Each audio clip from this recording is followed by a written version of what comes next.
A 9-year-old girl was at an Arizona gun range with her parents, and they let her shoot an Uzi. So the firearm instructor was showing her how to do it, and they took a couple shots on the single shot setting, and at that point, everything seemed okay, because it's on the single shot setting, it's just pop, pop, and things didn't get out of hand. But then when they put it on the fully automatic setting, man, it got rough, okay? There was a recoil effect, the gun went up in the air, and it shot the instructor in the face. They took him to the hospital. He eventually died, okay?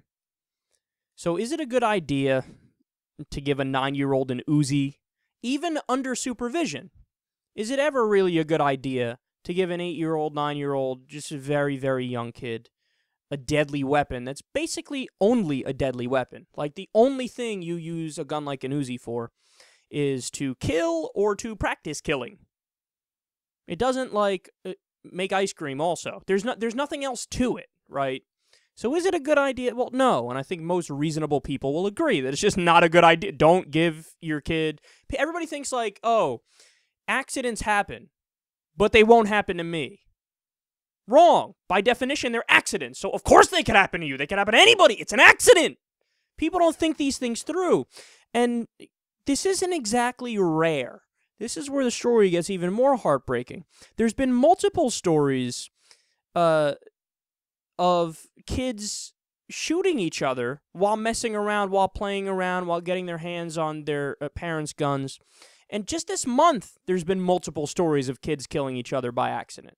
Okay, and even in 2008, there was an 8-year-old boy at a gun fair in Massachusetts who shot himself in the face with an Uzi. Same scenario. It recoiled, it came back, shot him right in the face, killed him. So this is a problem, man. This is a problem, and I want to go ahead and listen to some anger at this story from a possibly unexpected source. Mika. Why are they letting a little girl shoot? Why? A man is dead and a little girl's life is ruined. Why are you putting an Uzi in the hands of a 9-year-old girl? It is sick. It's sick. It is sick. It's so sick. I can't even imagine what because you have the right to. You're gonna have a little girl learn how to use this gun? 9-year-old girl. Makes no sense. What is wrong with these people? They should be shut down. I'm sorry. What is wrong with these people? I say this. The first time I saw it, I was so shocked. I say this as the father of an 11-year-old girl. Who would put an Uzi in the hands of a 9-year-old girl? What is wrong with these people? I don't know. What is wrong with this culture? Why would they do that? What right is advanced by doing that? A man is dead, and they've ruined a little girl's life. I mean, for what? Second Amendment. For what? Thank you, God. For what? NRA will tell you they have a perfect right to have an Uzi in the home. What? NRA ought to take a look at that video and not edit. What? The shooting range manager tells NBC News that children as young as 8 Oh, that's so can great. fire weapons with parental supervision. Good for you. The Bureau of Alcohol, Tobacco, and Firearms is investigating, and they need to do something about this. I find it hard to believe that our founding fathers put together a Second Amendment to give 8-year-old children the right to fire semi-automatic weapons. And if you think that's what the Constitution of the United States says, you should really go back and read the Second Amendment and then read cases and then read what Scalia wrote in 2008 about what the Second Amendment is and what the Second Amendment is not, and what the Second Amendment protects and what the Second Amendment does not protect. And there is no reading of what Scalia said in 2008, 2009 that would suggest this has anything to do with the Constitution. So forget what Scalia said, and for the record, Scalia, who is arguably one of the most conservative Supreme Court justices in American history. Even he said, well, yes, of course, the government has the ability to regulate the kind of firearms we have today because these firearms didn't exist back when the Founding Fathers were around. So even the most conservative Supreme Court justices say the gun anarchist crowd is incorrect. But forget what Scalia says. How about we actually look at the Second Amendment itself? It says, quote, "A well-regulated militia being necessary to the security of a free state, the right of the people to keep and bear arms shall not be infringed." I repeat the first few words. A well-regulated militia. A well-regulated militia. Notice anything about that there? Okay, number one, they're talking about a militia. And for people who say, well, you're not allowed to regulate guns because it's against the Second Amendment, the word regulated is in the Second Amendment. They say a well-regulated militia. So, forgive me for getting a little angry, but the rot is very deep in the minds of Americans where they think, like, nope, this is absolutely set in stone. It's an individual right to bear arms. When, again, the reality is, number one, they're talking about a militia. The word regulated is right in there. It's not about an individual right to bear arms. It's about a militia. Number two, at the time that was written, the most advanced guns were muskets. It took 23 and a half minutes to fucking reload. All right? So you want to be literal about this? Go join a militia in the 1700s and grab a musket, and then we'll defend your right to have a weapon. And then the third thing is, at the time, we had to worry about Indians and the British and bears. It's not the same world anymore. Okay? Now we have to worry about Miley Cyrus twerking on TV. It's not the same world. Stop pretending like it is. But let's be, again, overly kind to these guys and put all that aside. Because and for that argument, I'm just going by the text of the amendment and giving you the reality. But let's look at the actual reasoning behind the Second Amendment. Because it's not what you think it is. Even liberal Democrats, okay, people who otherwise mean well, they'll all repeat the same thing. It's this mantra. It's this thought virus. It's this meme that's gotten into people's heads, and they can't help themselves. Everybody goes, well, the Second Amendment, the whole reason for it is to be the last line of defense against the tyranny of the government. So if they get out of control, we can fend them off. That's not true. And it's actually kind of silly to think that, because I don't know if you know this, the government has Abrams tanks and F-22s and chemical weapons and biological weapons and grenade launchers and nuclear weapons, and you would be wiped out on a Tuesday before brunch. Okay? Your Ruger 22 as you're running in the forest of Montana, Cletus, isn't gonna work. And that's not what the intention was behind the Second Amendment. So what is the intention behind it?